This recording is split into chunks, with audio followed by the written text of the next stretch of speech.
Welcome to the official catch-up. Today I've got Dode Allen, football photographer for Lothian Thistle Hutchison Vale on. How are you doing, Dode? I am not too bad. How are you?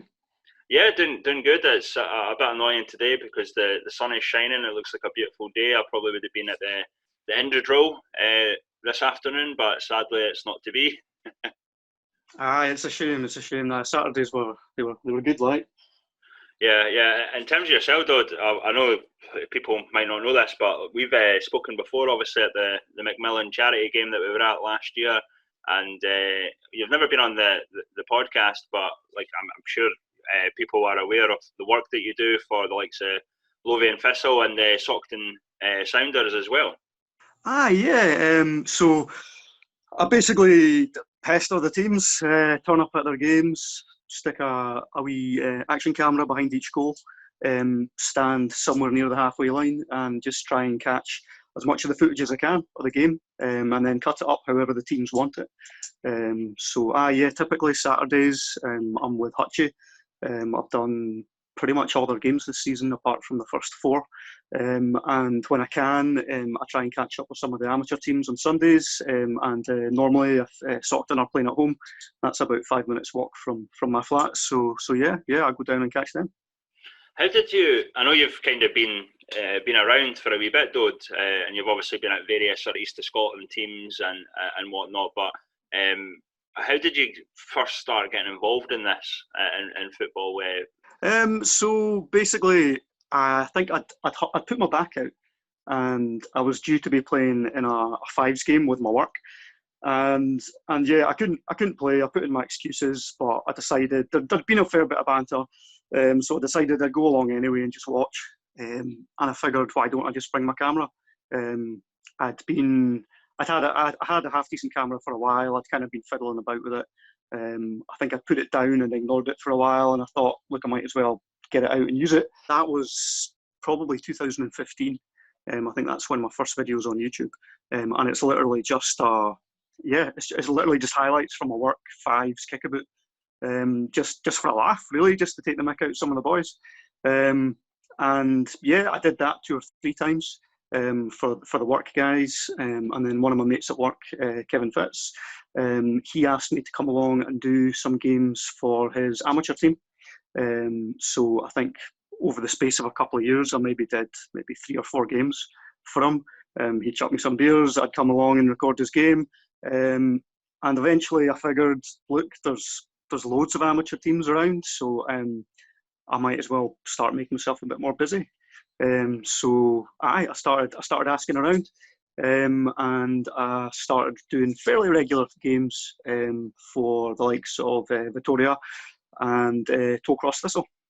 Yeah, and we spoke to Tollcross Thistle a wee bit earlier. It's getting probably a few weeks ago now. But the amateur game, especially in Lothian, seems to be quite thriving.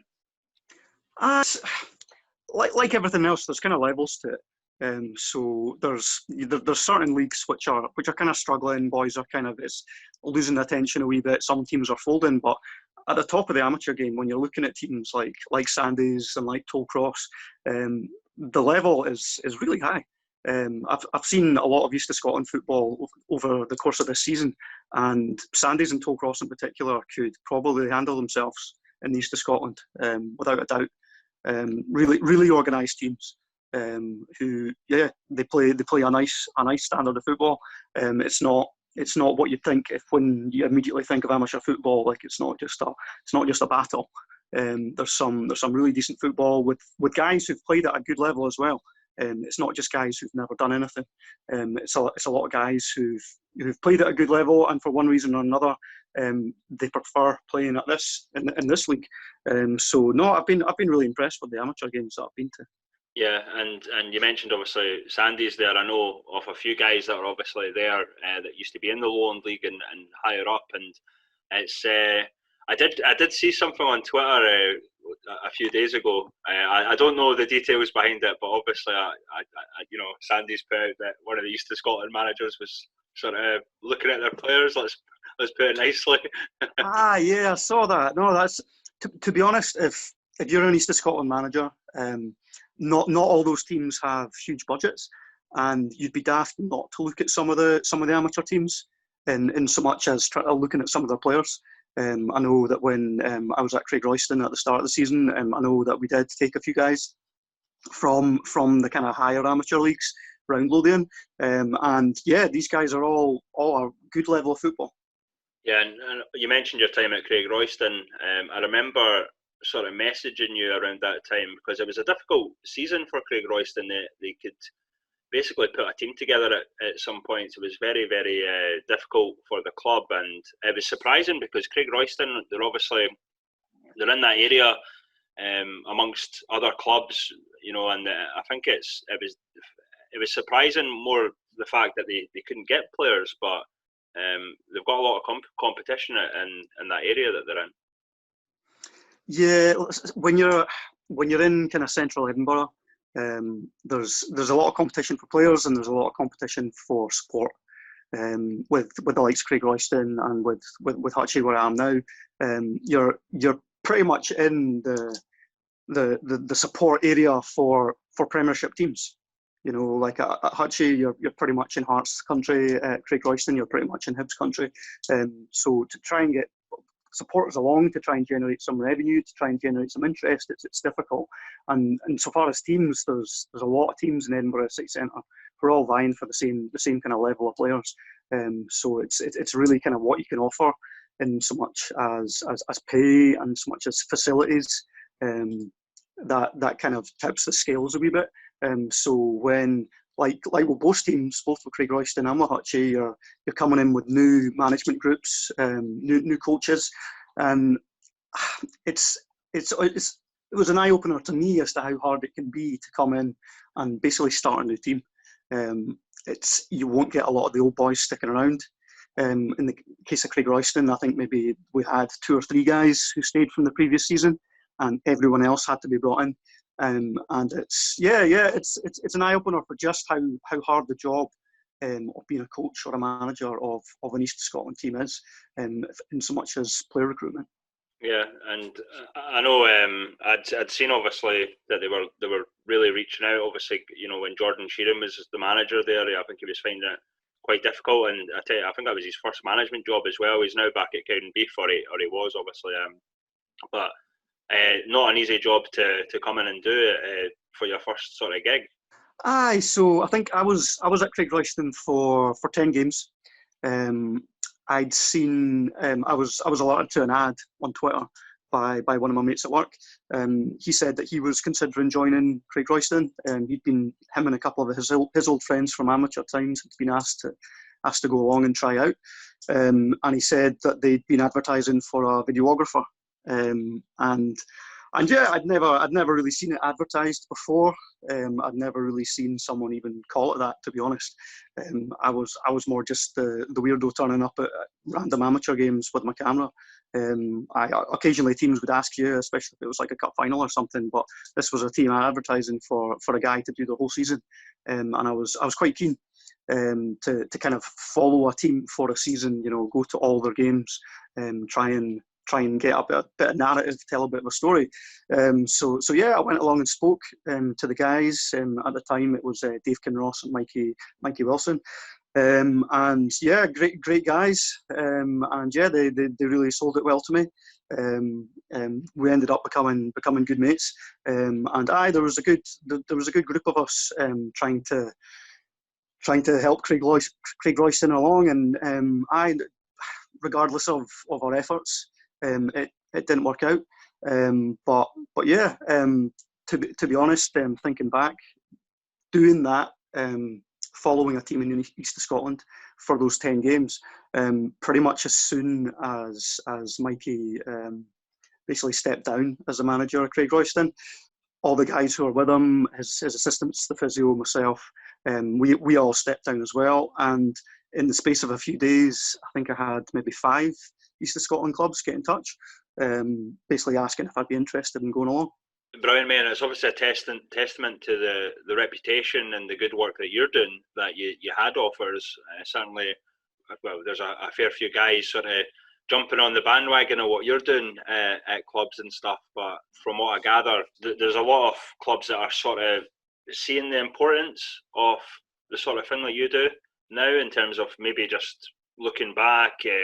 Analytics basically is becoming a massive thing. Obviously, you're looking at even opposition.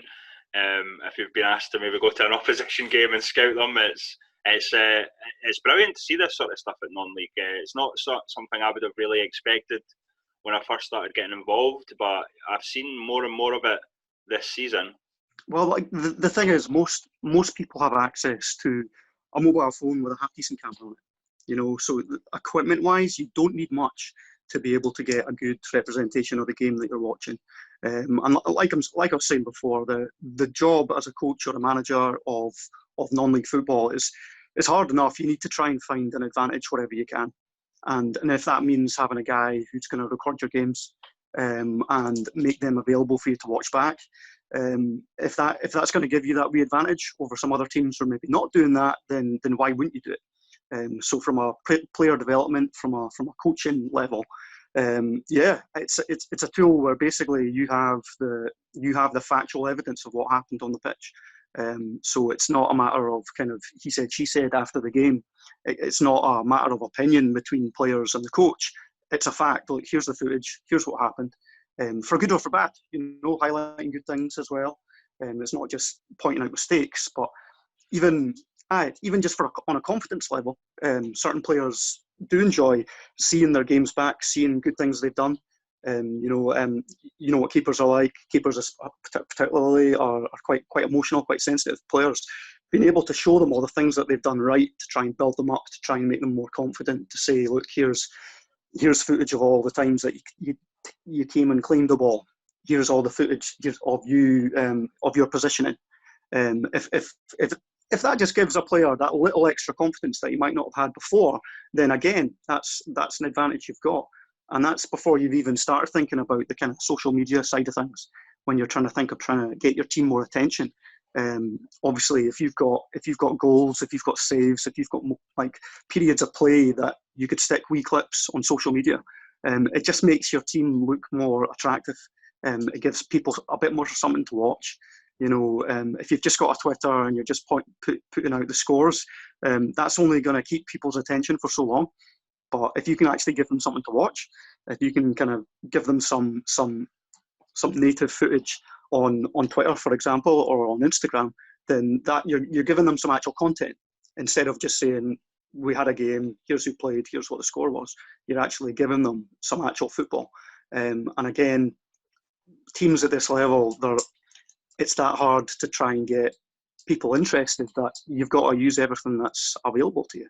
Yeah, and it's a good point about players as well, because I know certain players like to see their goals back or where they've it's kind of I guess it's an ego thing, but you can't blame them for that. They like to see when they've done well, which is great. In terms of Lothian Thistle Hutchison Vale, obviously they were as it stands obviously top of the Conference A of the First Division East of Scotland. 1 point ahead of Leaf with a game in hand. Successful season?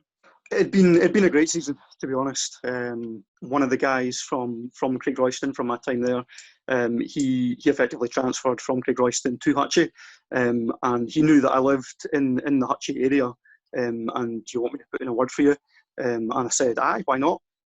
So he spoke to the gaffer, and within a day or two, I had phone calls from Hutchie asking me to get involved, and ever since, I went along to one of their training sessions, and it was just apparent immediately they were doing everything they could to have a good team, to have good kind of team spirit as well. It was a good cohesion within the group of lads, and that they were trying to do things in quite a technical way. On Thursdays, they're out at the Orium at Heriot-Watt University, and just the facilities there, just off the bat, were just night and day with some other training that I've seen. Obviously, it's an indoor pitch that they have a section of on a Thursday night, so regardless of the weather, you can always train. It was pretty much from the start. I was made feel at home.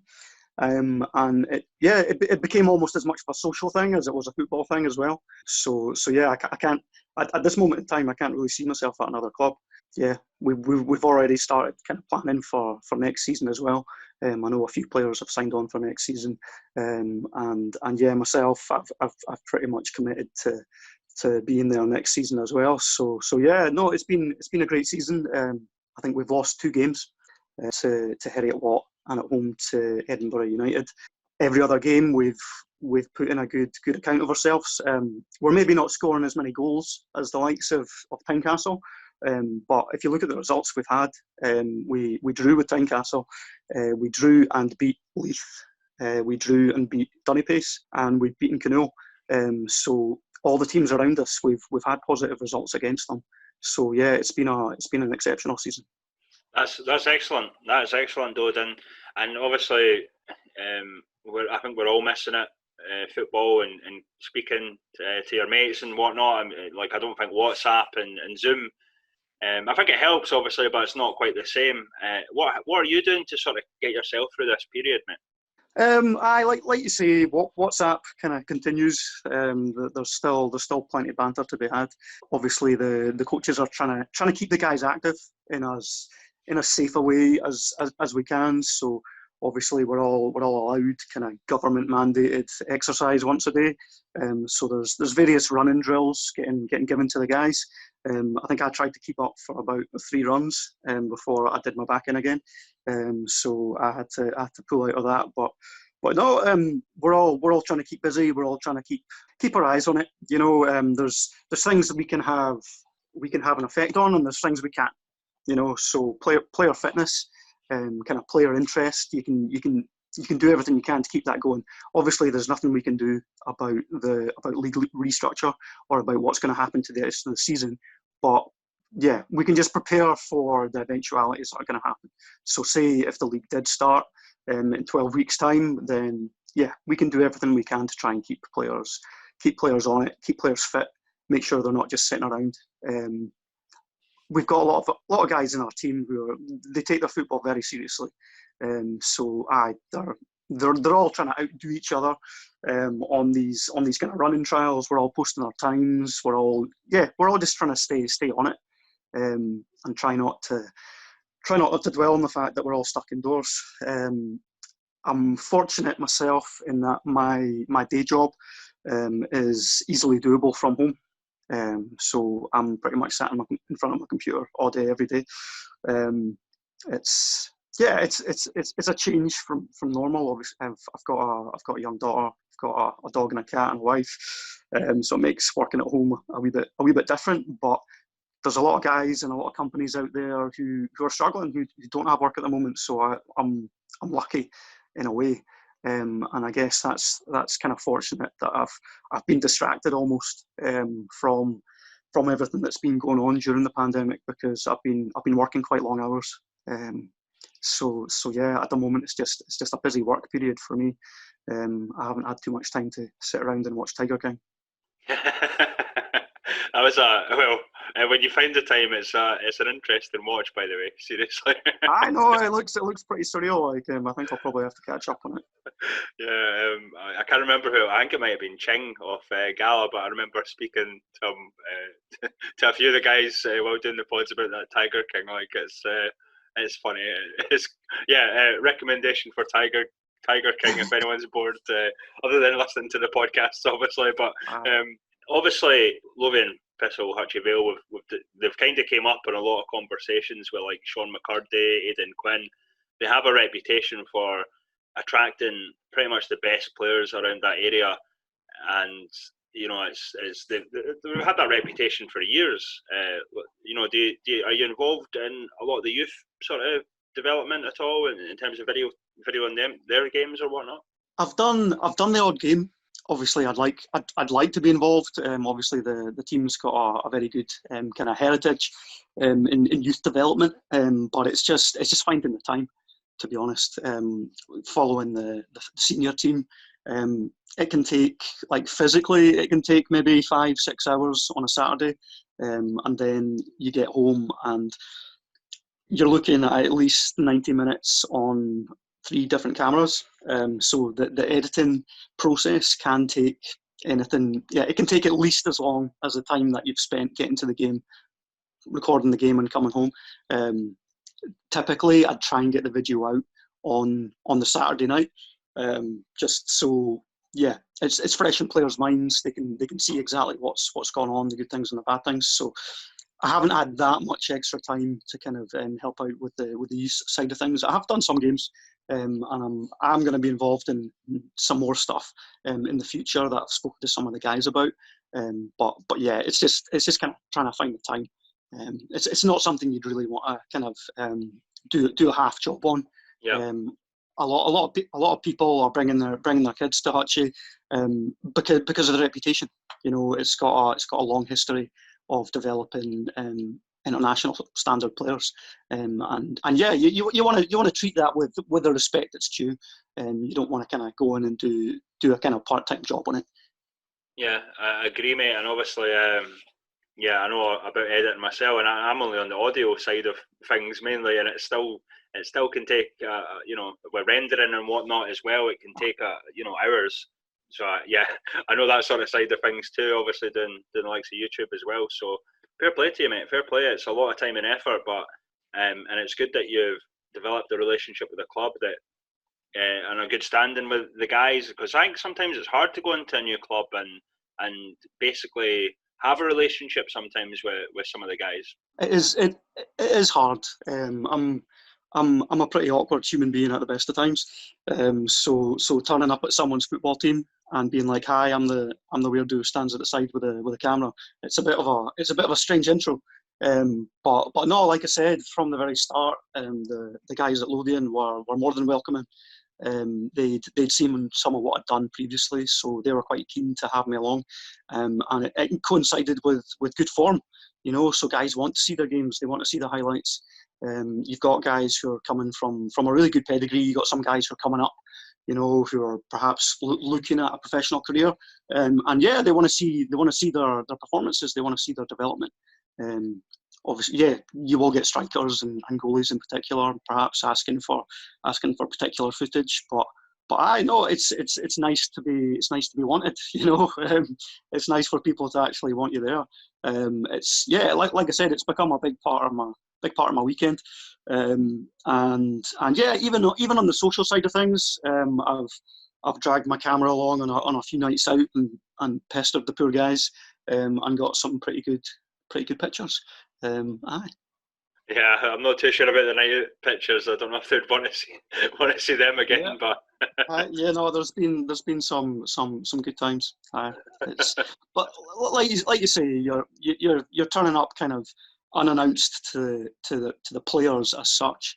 But no, it's worked out really well at Hutchie, and yeah, it's kind of given me a real kind of focus. It's some, like you said, we're all missing football.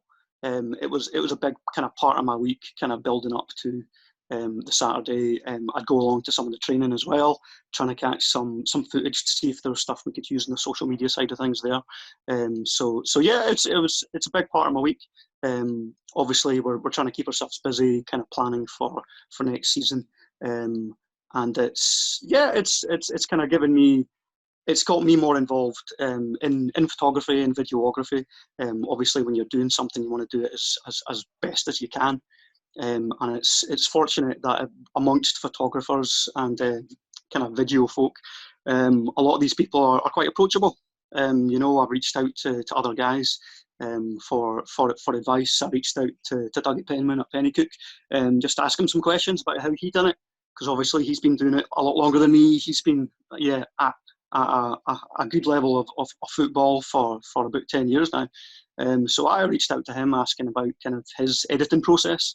I reached out to some photographers on some Facebook groups, just about kind of settings, because when I started doing it, I genuinely did not have a Scooby, and I was literally just switching the camera on and pointing it at the football. And it took a couple of guys to actually say to me, "Look, you need to sort out your settings. You need to do A, B, and C." To really bring me on, and it's good that people are approachable like that. It's not kind of snobby folk going, "Oh, you don't know what you're doing. Why are you going along to a game?" There's actually a surprisingly large amount of people out there who are more than willing to help each other. And as the more I've done it, the more you meet other photographers, the more you meet other kind of videographers, and it's quite a good community of folk. You see a lot of the same people coming along at games, especially in the amateur game. In fact, there's a good few photographers who are very talented. There's some I know who spend quite a lot of time on the amateur game, but then I'll do a Hibs match for the men and the women. So the standard of the photography and of the videography in kind of Scottish football is good. But to be honest, when you're on a season like Hutchie are at the moment, when things are going your way, it's enjoyable.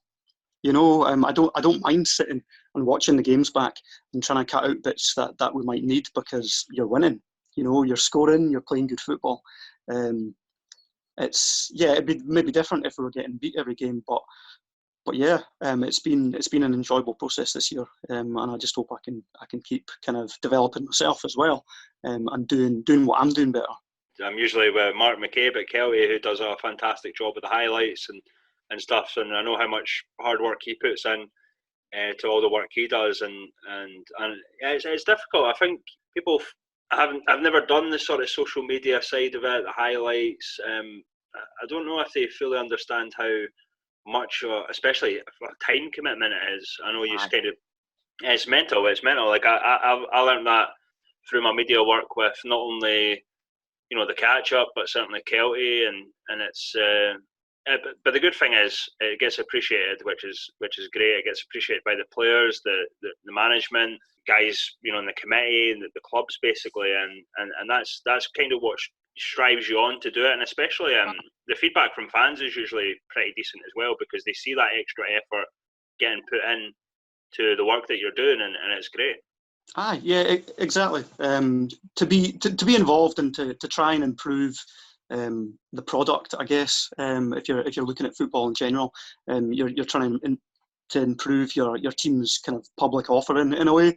And yeah, if you're having a small part to play in that, you know, if you're making things a little bit more interesting on their social media, or if you're helping their coaches in any way, helping the players in any way, then yeah, you're involved. Look, I'm an awful football player, always have been. Used to try and run around a bit more than I do now, but to still be able to be involved it's a pleasure. Myself, I don't think I was that bad at football, but I think I was one of those guys at 15, 16, women and and the drink and whatnot and all that sort of stuff. So I kind of ruined it for me, but yeah, it's what it is. It happens, and the nights out become when you're 17, 18, going for nights out, and that it kind of takes over your life a wee bit. But no, it is brilliant. One of the things I love about, certainly with the Catchup and my work I do with Kelty, has been involved in football, feeling that sort of involvement's quite special. And certainly I'm in a privileged position with a lot of the clubs and the Lowland League, and now hopefully the East of Scotland and West of Scotland, and it is a privilege to even speak to the guys like yourself and the players and the gaffers. It's as long as you have a belief in what you're doing, and you're trying to improve yourself, not only as a content creator or whatever, but as a person, it's good. Absolutely. No, football's kind of come along at a time when I've really needed it. I've had my own struggles in life with my own mental health, and it's kind of seems strange to me now, but I do have an outlet for that.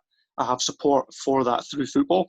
There's various groups throughout Scotland kind of dealing with mental health issues in football, and it just so happened that there was a guy at my work, Aaron Connolly, who started up one of these groups called Time to Tackle. It's basically put out as football therapy in a way. So that's basically the football that I play now. Typically it would be on a Monday night. I'd go along, play football for about an hour, and then for about an hour after, it's basically a group of guys just talking how their time's been, how their week's been. Like I said, I've had some issues pretty much my whole life with my mental health, and for football to kind of come along at the time it has, it's made a big impact.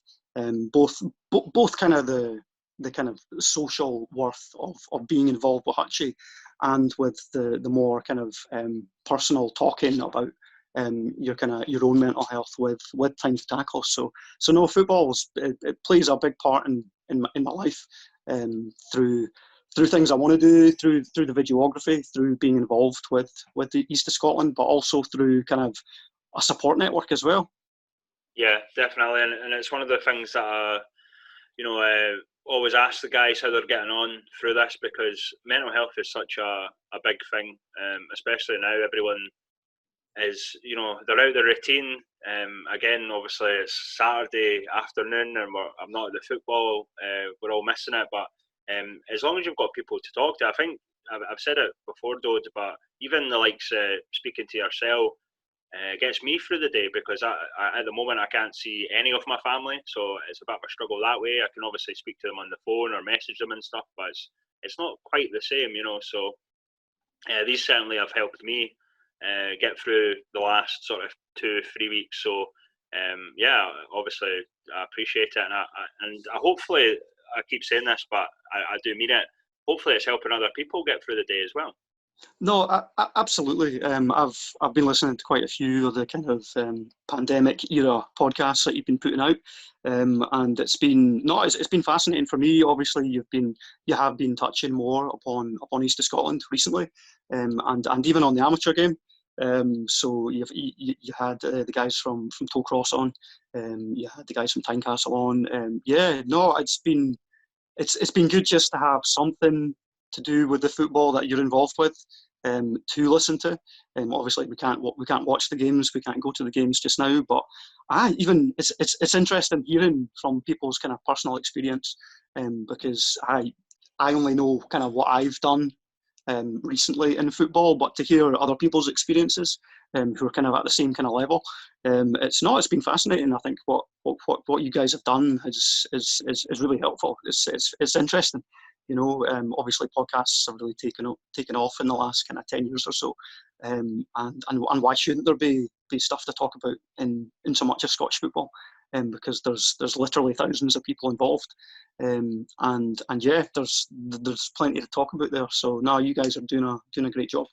Cheers, cheers for that, Dode. I really appreciate it. But yeah, I never quite knew until recently how many Scottish football podcasts there is. I found that out recently, and I was checking Spotify yesterday, and we're under the Scottish football category. We're now 5th. I think we were, when we first went on Spotify, we were obviously quite near. No, we weren't really near the bottom, but we were sort of middle of the pack. So certainly these chats and the amount of content we're doing is obviously, getting people interested in stuff. I think the whole experience over the last couple of seasons doing this is, yeah, I don't like to say I'm humble or that, but I appreciate the praise and the credit and stuff, but I really hope that the non-league gets but the praise it deserves, and because there's so much, you know this yourself, there's so much hard work even from guys like you, Exactly. the gaffers, the players that all over the league, that they're a bit like unsung heroes.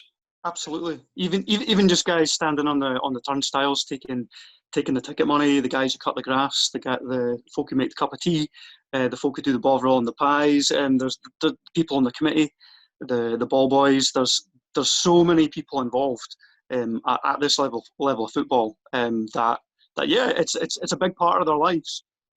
And like you say, they don't often get the recognition that the amount of time they put in to football and kind of vis-a-vis to their local community.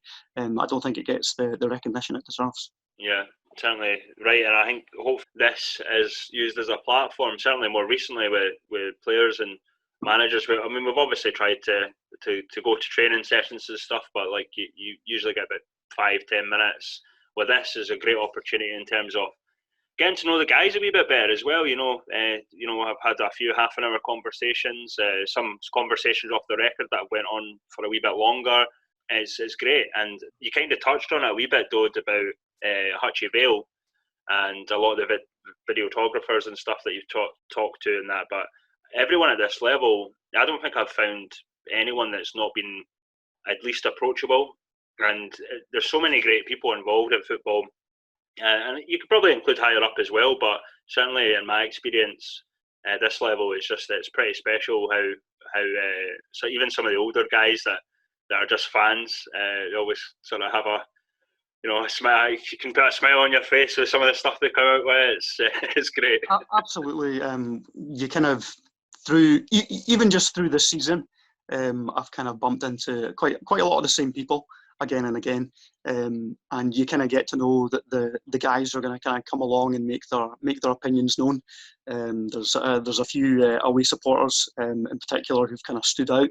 And look, to be honest, if you're following your East of Scotland team around the country, like week in, week out, regardless of how they're playing, then yeah, you've bought the right to pretty much say what you want, And there's been some really passionate support from the likes of Dunipace, from the likes of Glenrothes. Guys who they're not. This is just an outlet for them. This is just a hobby for them. This is something they do, but they're putting a lot of their time and their effort into it, And it's interesting to kind of to see people do that, Look, at the end of the day, you want to get what you've earned, and yeah, I don't think anyone wants it just to be kind of finished off now, but there needs to be a decision made one way or another, and that needs to be made by the correct authorities involved with Scottish football. There's various options open, but most folk, the likes of me and you, we're not really going to have a part to play in that.